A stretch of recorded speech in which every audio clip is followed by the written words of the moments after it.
ناظرین، محرم الحرام کے پہلے عشرہ میں مرکز منہاج القرآن انٹرنیشنل کے شعبہ نظامت دعوت کی جانب سے ملک پاکستان کے 120 سے زائد مقامات پر شہادت امام حسین کانفرنسز کا انعقاد کیا جا رہا ہے، جہاں ان کانفرنسز کے اندر آنے والے مرد و خواتین کو کریم آقا علیہ الصلوۃ والسلام کی مبارک اولاد کا تعارف قرآن و سنت کی روشنی میں کروایا جائے گا۔ وہیں اہل بیت اطہار کا جو تعلق محبت ہے اسے بھی بیان کیا جائے گا۔ پھر جہاں کریم آقا کے ساتھ رشتہ محبت کو بیان کیا جائے گا، وہیں اس رشتہ محبت کی وفا میں اہل بیت اطہار کی جو دین متین کی بقا کے لیے لازوال قربانیاں ہیں ان کا بھی تذکرہ کیا جائے گا۔ جہاں سفرنامہ کربلا کو بیان کرتے ہوئے کریم آقا علیہ الصلوۃ والسلام کی مبارک اولاد کا سیدنا امام حسین علیہ السلام کی معیت میں مدینہ سے کربلا، کربلا سے شام تک اور پھر شام سے واپسی مدینہ تک کا جو سفر ہے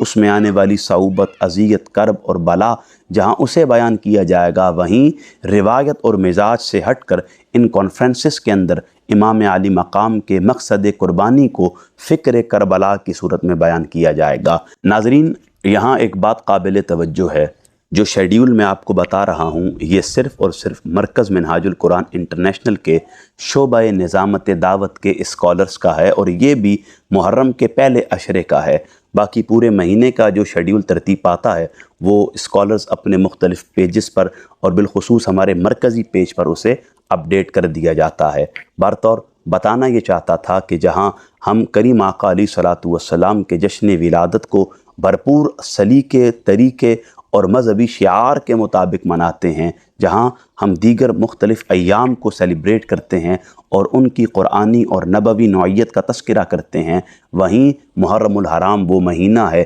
جس میں کریم آقا علیہ الصلوۃ والسلام کی مبارک اولاد کی لازوال قربانیاں ہیں۔ کریم آقا علیہ الصلوۃ والسلام کے دین کی بقا کے لیے اپنی جانیں راہ خدا میں لٹانے کا ایک بھرپور جذبہ ہے۔ منہاج القرآن کا یہ خاصہ ہے کہ وہ جس طرح دیگر ایام کو سیلیبریٹ کرتی ہے اور ان کی مذہبی نوعیت کے مطابق انہیں مناتی ہے، بالکل اسی طرح ہم محرم الحرام کے ایام کو امام علی مقام کی لازوال قربانیوں کے خراج کے طور پر لوگوں کے سامنے اسی انداز کے ساتھ بیان کرتے ہیں کہ ان کے دل میں شہید کربلا امام حسین علیہ السلام کی مودت کا نور